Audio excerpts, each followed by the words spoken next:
In the name of the Father, and of the Son, and of the Holy Spirit. Amen. The Lord be with you. And with your spirit.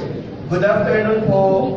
Good afternoon, Father. Welcome to our celebration. We continue to pray for faith and strength in our prayer.